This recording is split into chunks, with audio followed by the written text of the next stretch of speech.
Good afternoon বন্ধুরা। শরীরটা তো বেশি ভালো না, তো বুঝতে পারছো তো আমি বেঙ্গালুরুতে থাকি। তো কী রান্না করবো ভাবছিলাম, তো ভাবলাম ডিমই রান্না করি। ডিম আর আলু কষিয়ে রান্না করছি। তো তোমাদেরকে একটা কথা বলি, তোমরা যদি ডিম রান্না করো কীভাবে রান্না হয় আমি তোমাদেরকে বলবো, তোমরা দেখে নাও, আমি দেখাবো তোমাদেরকে যে আলু আর ডিমটা কীভাবে মানে বয়েল করে রান্না করতে হয়। তো শরীরটা অনেক মানে সকাল থেকে কিছু খাইনি, বিশ্বাস করো। আমি এখন পর্যন্তই আমি বসে আছি, কারণ শরীরটা একটু ব্যথা হচ্ছে, কাল ট্যাবলেট খেয়েছি। তবুও যেমন কীরকম লাগছে। তো ভাবলাম এখন একটু কিছু তো না বানালে হবে না। তো বানাবো, কিন্তু রাইস আছে, রাত্রেবেলা রাইস আছে, তার জন্য আমি একটু তরকারি মানে একটু রেডি করবো, ডিম তরকারি। তো কীভাবে রান্না করি চলো তোমাদেরকে আমি দেখাই। আগের থেকে ডিমটা আমি আলু আর ডিমটা আমি বয়েল করে নিয়েছিলাম, যেহেতু আমি কুকারে বয়েল করেছি। দেখুন এইভাবে একটা দেখো, কুকারে বয়েল করলে কিন্তু আলুটা এইভাবে গোল হয়ে চলে এসে। তো প্রত্যেকটা দেখো এইভাবে গোল হয়ে চলে এসে, একটা ছুটে গেছে। তো ছুটে গেছে তাও কিছু না, তবে তোমরাও চেষ্টা করে একটু সুন্দর করে একটু মানে এটাকে আলুটাকে কষে ছুটানোর জন্য। এখানে আলু দেখো আছে আলাদা, এখানে ডিম 3টে দিয়েছি আমি, বাট ডিমটা 4-5 বার সিটি দেওয়ার পরে তোমরা নামিয়ে দিও।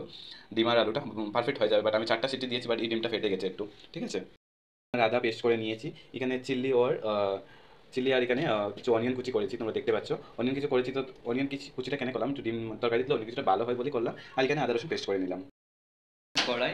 এখন গ্যাস করে গ্যাস জ্বালিয়ে দেবো। গ্যাসটা জ্বালিয়ে দিয়েছি, দেখা যাক কি হয়।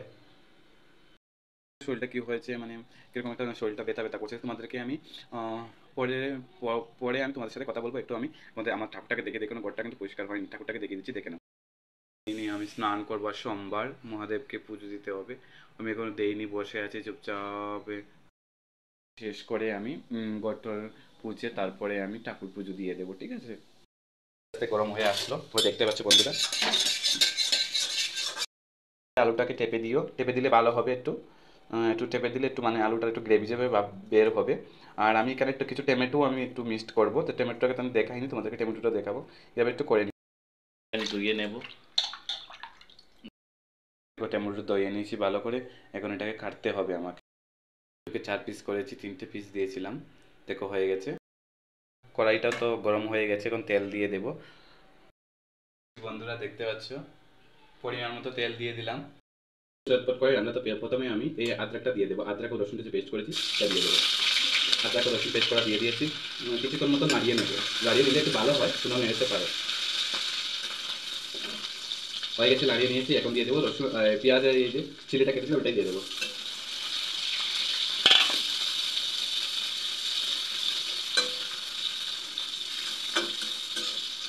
এখন যে তোমাদেরকে বলেছিলাম যে আলু কুচাটা দিয়ে দেবে, প্রথমে আলু কুচাটা দিয়ে দেবে, একটু ফ্রাই হয়ে গেলে একটু ভালো হবে। আলু কুচাটা দিয়ে দিলাম।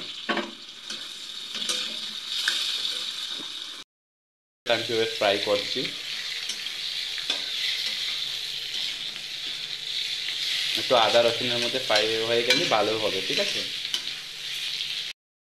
যা যা লাগে ডিমের মধ্যে সম্পূর্ণ মশলা দিতে পারো, যেমন ধরো হলুদ, নুন, চিলি পাউডার, জিরে পাউডার, ধনিয়া পাউডার, সব কিছু দিতে পারো। তো আমি এক এক করে দিচ্ছি, তোমরা দেখে নাও।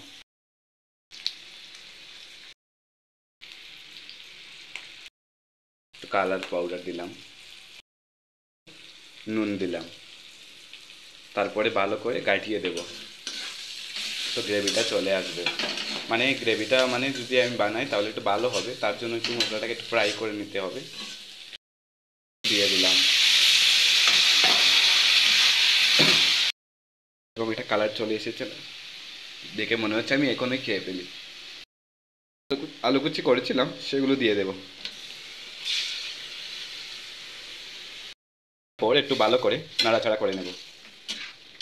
একটু ভালো করে নাড়াচাড়া করে নিয়েছি, তোমরা দেখতে পাচ্ছ গ্রেভিটা একটু জল দেওয়ার কারণে একটু গ্রেভিটা চলে এসেছে। এখন এখানে দিয়ে দেবো আমি টমেটো, যেগুলো কুচি করেছিলাম দিয়ে দিলাম। টমেটো দিয়ে আরেকটু আমি নাড়াচাড়া করে নেবো। দেখো গ্রেভিটা কীভাবে চলে এসেছে, বিশ্বাস করতে পারবে তোমরা, এমন অনেক স্বাদ হয় আলুর এইভাবে করে আলুটা দিলে। বিশ্বাস করো অনেক স্বাদ হয়, রেড কালার হয়েছে দেখুন কীভাবে। একটু নাড়িয়ে ছাড়িয়ে তারপরে এখানের মধ্যে ডিম ঢেলে দেবেন। ডিমগুলো যখন ঢেলে দেবেন তারপরে ভালো করে আবার ডিমটাকে মশলার মধ্যে মিক্সড করে লাড়িয়ে ছাড়িয়ে গুটিয়ে তারপরে সুন্দর করে একটু জল দেওয়ার চেষ্টা করবেন। বলছে আমাকে জল দিয়ে আমার আর দোষ হচ্ছে না, তার জন্য আমি পরিমাণ মতো জল দিয়ে দিলাম। দেখতে পাচ্ছেন পরিমাণ মতো জল দিয়ে দিয়েছি। আর ভালো করে এখন এটাকে ডাকিয়ে দিয়ে দেবো, কারণ একটু বয়েল হলে একটু ভালো হবে, একটু মানে চিকেন চিকেন ভাব আছে। দেখো বাবা, ডিম তরকারি এইভাবে হলে তো অনেক স্বাদ হবে। চিকেন চিকেন ভাব আসছে না, দেখো টমেটোগুলো এইভাবে থাকবে। এখন একটু ডেকে দিয়ে দেবো। 5-10 মিনিট পরে আবার উল্টিয়ে দেবো।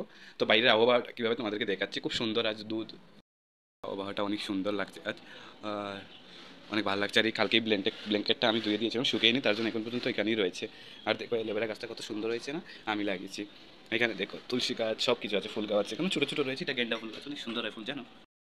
20 মিনিটের মতো হয়ে গেছে, আমি তরকারিটা ঘুরে দিয়েছিলাম, দেখছি এইভাবে সুন্দর একটা কালার পজিশন হয়েছে, কত সুন্দর হয়েছে, মনে হচ্ছে এখনও বেড়ে খেয়ে নেই।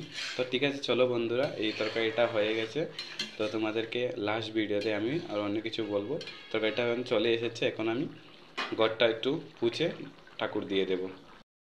তরকারিটা গরম মশলা দিতে পারেন, আমি দেইনি, কারণ আমি ভাবছি একটু উপরে ঘি দেবো, ঘিটা দিলে দেখা যাক কীভাবে খাচ্ছে। ঘি দেইনি আমি কখনো, দিতে পারি এখন, দেখবো কীভাবে টেস্টটা আসে। তো আপনারা চাইলে গরম মশলাও দিতে পারেন, ঘিও দিতে পারেন। পুরা আমি পুজতে হবে, তারপরে অনেক কাজ আছে, পুজো দিতে হবে ঠাকুরকে। টান টান করে পুজো দিয়ে দিয়েছি, দেখাচ্ছি তোমাদেরকে, দেখে নাও। পুজো দিয়ে দিলাম, দেখো কত সুন্দর লাগছে না আমার ঠাকুরকে, দেখো। এই ঠাকুরটাকে না, আমি যখন রেস্টুরেন্টে কাম করেছিলাম, এই শিব ঠাকুরটাকে অন্য কেউ না, মানে রেস্টুরেন্টে যেখানে রুমে থাকতো ওরা, এই রুমে ওরা ফেলে দিয়েছিল। পুজো টুজো কিছু করে না, মাংস রান্না টান্না করে এখানে ওই ভগবানের গায়ে গিয়ে সব কিছু, মানে আগুনে যে থাপ আছে সব কিছুই ভগবানের গায়ে গিয়ে লাগতো। তো আমি দেখে এখান থেকেই স্টার্ট করি, ওকে আমার সাথে সাথে আমি যেখানে যাই আমার ঠাকুরগুলোকে নিয়ে যাই, যেখানে যাবো আমি ঠাকুরগুলোকে নিয়ে যাব। দেখো কত সুন্দর লাগছে দেখতে।